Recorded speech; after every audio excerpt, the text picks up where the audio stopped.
Marjorie Roman here, and welcome back to another episode of Let's Get You Wealthy with the one and only, our amazing Jim Do. Thank you so much for being here. I'm happy to be here. Thanks. And today we're going to talk about one of your topics of expertise, which is family offices. So, you currently are a business owner, you currently have a family office, but as an entrepreneur yourself, what are some of the benefits that you have seen from having the family office's services to help your business grow? The family office structure, where really you have excellent professionals in all those areas of tax, legal, insurance, and investment that are actually collaborating on your behalf and protecting you from all kinds of things. There are so many benefits, it's hard to really to go into any one detail, but things like paying less in taxes. Once you're a successful business owner, your largest expense is going to be taxes throughout your career. And there are many things you can do that billionaire families do, but that you can do also to save on taxes. They're also making sure you're not overpaying for insurance or legal fees, and making sure that your investment advisory fees or how the costs built into the investments you're making you're not being overcharged. All those things are really important. So having that legal, tax, insurance, and investment plan, and then having a team that's protecting you and collaborating on your behalf is really critical. There's one other piece though, and this is maybe just as important as all the others, because entrepreneurs I know that have a family office structure, initially they get excited about like, oh, I'm going to save all this money in taxes. Oh, I'm going to have my assets protected through these asset protection strategies. I'm going to have the right kind of insurance. They get excited about all these things. But in the end, the reason why they really love that family office structure for the long term is something that I call the time energy shield, because it protects the entrepreneur from three things: professionals, pitches, and projects. Professionals. So once you get a family office structure, you're not the one talking to the CPA about tax planning. You're not talking to your insurance agent about the renewals, and you're not deciding whether to shop the policies or not, or what language or what coverages should be in the policies. All those things are being handled for you. And now you're setting the vision. So you still know what's going on. You're setting the direction of what you want to accomplish and your goals and objectives for you and your family, but you're not in the weeds talking to those professionals. Next are pitches.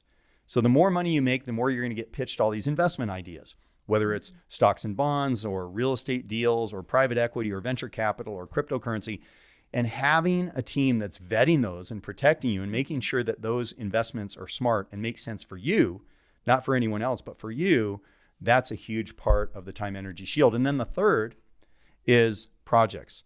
So all of these things are projects to be managed. And every time your life changes, it creates a project. Every time a tax law changes, it creates a project. Every time you move or you buy something, it creates a project. And I would say ultimately, you don't want to be the project manager of those things. You want to have a team managing those projects for you. That's right. And then again, when you're an entrepreneur, you don't want to be putting more stuff on your table that you can not only handle. And at the same time, you did mention an important concept, which is that you're not letting all of these decisions being handled and you don't even know what's going on. You're still present within your business. You still have a vision of what's going on, how your projects are going, how your investments are going. Now, for the people that are listening to us out there, what are some of the ways that they can find these firms? Because it's not like you have so many ads about family offices out there. It's easy to find an accountant, it's easy to find a lawyer, but they are separate professionals. How do we make it so we can find all of these professionals together, working together and collaborating? It's a big challenge, and it's hard because there are very few firms that actually do that work. The first step, though, is you have to be that air traffic controller. So the first thing is you have to take it on your own responsibility to start building a family office structure.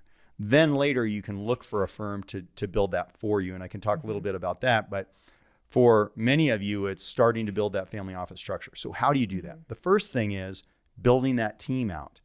And to build that team out seems daunting. So I just say, start with one.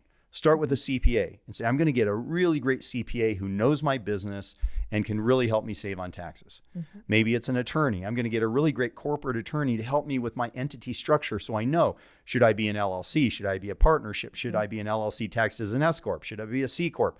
Those types of questions. Start with one professional and go deep to get the really good professional in that one area, and then move to the second player on the wheel. That's right. And little by little, you are going to be adding that team. What are some other professionals that you would start looking into when you're building your family office? One of the most important is your CPA or accountant.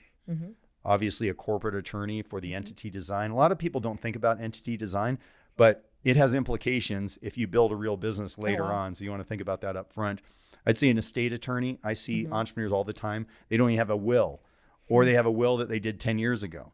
So make sure you have a good estate attorney. An insurance agent, and there's two types of insurance agent. You're going to need a personal lines agent. If you're home and auto and umbrella, you're going to want a business agent who's going to help you with things like employee practices liability insurance and cybersecurity and professional liability insurance.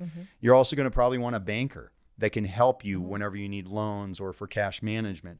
You may need an investment advisor if you're not going to manage your own assets, or if you want to have things like stocks and bonds. And you also want to be really careful about what are you paying for those different professionals and what are they adding value in.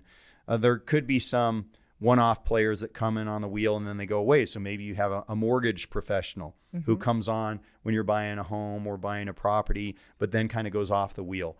So that would be some of the basic professionals that you'd want on that wheel. And again, just start with one and get an A player and then move to the second. And you did mention that it's important to see how much they're charging you and kind of like make sure that the cost that you're paying for this is truly beneficial for you. So what are some of the, I guess, tips or of advice that you could give people so they make sure that they are paying just what they need to pay and not overpaying for these professionals? Absolutely.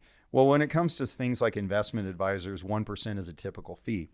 But in my opinion, 1%, if they're just doing investment management, is too much money. Oh, wow. If they're doing a lot of other things, it may be reasonable, but they should be doing a lot of other things. So if you have an investment advisor that's charging 1%, and they're just meeting with you once a quarter or once every 6 months, they kind of use a software program to throw a retirement projection together, and that's it, then I would say 1% is probably too much. With attorneys and accountants, one of the things I see with them, because sometimes you get what you pay for and you need to pay more to get good quality professionals in that area, but often it's just a misunderstanding. So what I always say is when you're asking an attorney, let's say, for a particular project, I would say, how do you charge? Are you hourly? Are you project-based? And let's assume they're project-based. What is it going to cost to accomplish this objective that we're trying to achieve? And attorneys often don't like to say because they don't know how much time it's going to take. So here's what question I would ask. Give me a best and worst case scenario with what I'm asking you to do, because I assume you've done this a lot. What's the most you think it would cost? What's the least you think it would cost? And then where do you think is most likely we're going to land? And then when they tell me, let's say they say it's going to cost between $5,000 and $10,000. I'd say, okay, if it's going to cost any more than $10,000, when am I going to be informed of that? Because I don't want to get a bill for $13,000 and then I go back to you and as the attorney says, oh yeah, this and that and the other thing happened. So you have to hold them accountable and you want to dial them into the cost before you ever engage them.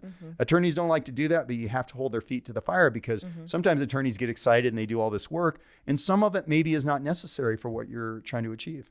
That's right. And then again, it also helps you budget what you truly can spend on building this family office, because you're also looking for your income and making sure that you stay like profitable within your business. You don't want to be throwing all your profits into the family office that is supposed to be running all of these investments for you. Any last piece of advice that you could give people when they're looking into family offices? It's important to know what is the scope of what you need. So when you're building and you're at a lower level, as I said, you're the air traffic controller.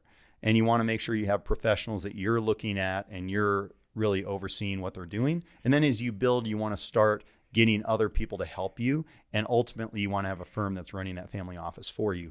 And remember, it's not always about more cost is bad, even though I talked about cost.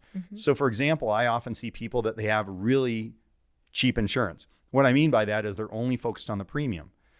And the premium is only part of the equation, because if you have cheap insurance and then you have a claim that's not covered, that's expensive insurance. That's not cheap insurance. And all insurance policies are not created equally. So you want to make sure you know what you're paying for, because you don't want to overpay, but you also want to know what are the coverages and how do those line up with you? Because there may be some areas of your life that need more coverage compared to other people and other areas that don't need as much coverage. So keep in mind that cost is relative, and you want to make sure that you don't overpay for things, but you pay for the things that are important and you get good work done in that area. That's right. Make sure that you get a plan that works for you and that covers all your needs. Thank you so much, Jim. And thank you to our audience. We're going to see you in the next episode. Bye-bye.